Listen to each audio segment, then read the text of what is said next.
दोस्तों आज हम चर्चा करने वाले हैं अभी हाल फिलहाल में कतर के द्वारा जो 8 भारतीय पूर्व भारतीय नौसैनिकों को जो मौत की सज़ा सुनाई गई है जासूसी के आरोप में।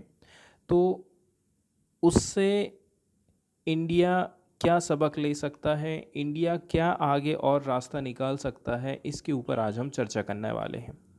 कौन कौन से ऑप्शन अभी हमारे पास में बचे हुए हैं इसके ऊपर भी हम चर्चा करेंगे। इसके साथ साथ में हम जानेंगे कि इनके ऊपर कौन सा चार्ज लगाया गया है और क्यों ये आरोप इनके ऊपर लगाया गया है। यहाँ पर कुछ कुछ रीजंस की हम चर्चा करने वाले हैं। तो सबसे पहला जो यहाँ पर मुद्दा है वो यही है कि कैसे करके हम हमारे ये जो 8 पूर्व भारतीय नौसैनिक हैं इनको इस सज़ा से मुक्ति दिला सकते हैं। ये मामला यदि देखा जाए ना तो ठीक वैसा ही है जैसे कि पाकिस्तान में, ठीक है, हमारे एक सैनिक को जासूसी के आरोप में गिरफ्तार किया गया था और उसको भी जो है मौत की सज़ा सुनाई गई थी। वहाँ पर हमने काफ़ी कुछ इंटरनेशनल तरीके से प्रयास किए थे, यहाँ पर भी हमें कुछ प्रयास करने की ज़रूरत है। तो यदि भारत चाहता है कि हम अपने नागरिकों को इस चीज़ से बाहर निकालें तो इसके लिए दोनों देशों के बीच जो रिलेशन चले आ रहे हैं अभी तक, उस रिलेशन का हमें फ़ायदा उठाना होगा। इसके साथ ही साथ में यहाँ पर यह भी जिक्र किया जाता है कि कतर के साथ में भारत के रिश्ते कैसे रहे हैं, ट्रेड रिलेशन हमारे कैसे रहे हैं, इसका भी यहाँ पर जिक्र किया जाता है। जैसे ही सरकार को ये पता चला तो सरकार का कहना है कि ये जो स्टेटमेंट आया है कतर की तरफ से काफ़ी चौंकाने वाला है और कुल मिलाकर के आज के समय में नरेंद्र मोदी की जो गवर्नमेंट है उसके लिए ये चैलेंज बन गया है कि कैसे करके इस प्रॉब्लम को हम हल कर सकते हैं। इसके लिए अलग अलग ऑप्शन हमारे पास में मौजूद हैं, जैसे कि हम इंटरनेशनल कोर्ट का सहारा ले सकते हैं, प्राइम मिनिस्टर लेवल पर बातचीत हो सकती है, या फिर जो राजनयिक हैं राजनयिकों के लेवल पर भी बातचीत करके हम इस मुद्दे को सुलझा सकते हैं। यदि मौत की सज़ा को हम नहीं रोक पा रहे हैं तो कम से कम मौत की सज़ा को जेल की अवधि में कन्वर्ट कर दिया जाए, इतना तो भारत कर सकता है और इतना भारत को करना भी चाहिए। हालांकि यदि देखा जाए, देखिए, नौसेना कर्मियों के परिजनों, इसके साथ साथ दोहा स्थित भारतीय राजनयिकों ने अपील भी किया था। इसके बावजूद भी कतर ने इस मामले की बहुत ज़्यादा डिटेल हम लोगों को नहीं प्रोवाइड करी है। यहाँ तक कि अदालत ने जो फैसला दिया है उस फैसले को केंद्र सरकार के साथ में साझा भी नहीं किया है।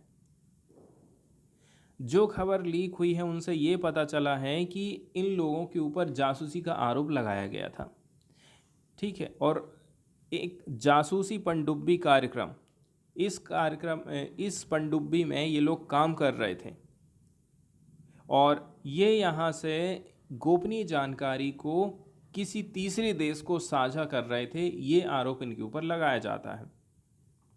लेकिन इनके फैमिली वालों ने इन आरोपों को बिल्कुल खारिज कर दिया है, इनकार कर दिया है।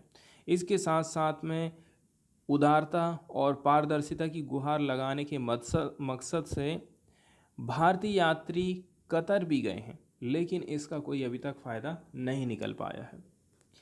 वहीं यदि हम बात करें, ये जो मामला रहा है ये पूर्व नौसेना कमांडर जाधव से मिलता जुलता है। जाधव भी पाकिस्तान में मौत की सज़ा पर है। फ़र्क बस इतना सा है कि कतर के साथ भारत के रिश्ते पाकिस्तान की तुलना में ठीक ठाक हैं। रिलेशन की यदि हम बात करें, आज के समय में भारत अपनी एलएनजी, लिक्विड नेचुरल गैस संबंधित जो ज़रूरत है 40% हिस्सा कतर से मंगवाता है। इसके साथ साथ में भारत कतर के आयात का तीसरा बड़ा सोर्स माना जाता है। कतर भी हमसे काफ़ी सारी चीज़ें खरीदता है, खास करके मैन्युफैक्चरिंग के लिए रॉ मटेरियल, ठीक है, इसके साथ साथ में ताज़ा जो खाद्य पदार्थ हैं उनको भी खरीदने का काम करता है। वहीं यदि हम बात करें 2017 की, उस समय में कतर के खिलाफ खाड़ी देशों की एकजुटता हुई थी। इसके बावजूद भी भारत और कतर के जो रिलेशनशिप थी ना वो प्रभावित नहीं हुई थी। कुल मिलाकर के उस टाइम में भी हमारे रिलेशन अच्छे रहे थे। इसके साथ साथ में बोला जाता है कि लगभग लगभग 7 लाख प्रवासी भारतीय कतर के कई सारी इंस्टीट्यूशन में, इंडस्ट्री में, वहाँ के लेबर में पार्टिसिपेट करते हैं, वहाँ पर कमाई करने के लिए जाते हैं। एक रीज़न ये हो सकता है कि भारत और कतर के रिश्तों में दरार आई हो, इसलिए भी ये फैसला आया है। लेकिन यदि रिश्तों में दरार आती है तो दोनों देशों के लिए ये चीज़ नुकसानदेह साबित होगी और भारत को ये बात कतर के सामने साफ करना चाहिए। आगे हमारे पास में क्या रास्ता है और हम क्या कर सकते हैं? तो सरकार को इन भारतीय लोगों को अपील के दौरान में सर्वोत्तम संभव जो भी सहायता आप सुनिश्चित कर सकते हैं वो अवेलेबल कराना चाहिए। इसमें हमें कोई टाइम बर्बाद नहीं करना है। इसके साथ साथ में आप कानूनी तौर पर अपील कर सकते हैं, राजनयिक लेवल पर बातचीत कर सकते हैं। इसके साथ में यदि ज़रूरत पड़ी तो प्रधानमंत्री दूसरे प्रधानमंत्री से बात करके इस चीज़ को सॉल्व कर सकते हैं। अगर अपील की प्रक्रिया में ये लोग वास्तव में दोषी पाए जाते हैं तो माफ़ी और मौत की सज़ा को जेल की सज़ा में कन्वर्ट करने वाली जैसी बात आप रख सकते हैं। मतलब यदि ये लोग दोषी हैं तो भी हम इनके लिए कुछ ना कुछ करें, ऐसा राइटर का कहना है। एक रीज़न ये भी हो सकता है कि हाल फिलहाल में इजराइल और फ़लस्तीन वाले मुद्दे पर भारत का अलग एंगल है, कतर का अलग एंगल है। ये भी चीज़ शायद कतर को परेशान कर सकती है। तो कुल मिलाकर के इस मुद्दे को हम इजराइल वाले मुद्दे के साथ में मैच करके देख सकते हैं।